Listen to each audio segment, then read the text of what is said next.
ဒီမှာသူ့ရဲ့တကားတွေဒါစပိတ်တကားတွေဘောနော်ဒီကဖြစ်တဲ့ဟိုမှာဘယ်လိုသူ့ပိုင်လာတော့မချလို့တွေကနားလည်မှာမဟုတ်ဘူးဒီဟာကျတော့တကားကိုဖွင့်ပေးထားတာပေါ့နော်အထဲမှာမှန်တယ်ရှိသေးတယ်ဟိုမှာဝေးရကျူးတွေ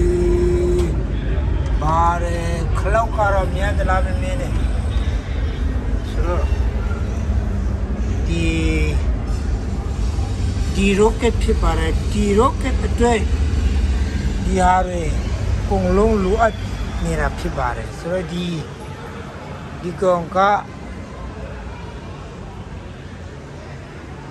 သူ့ရဲ့ခေါင်းကိုပြတ်ထားတာဖြစ်ပါတယ်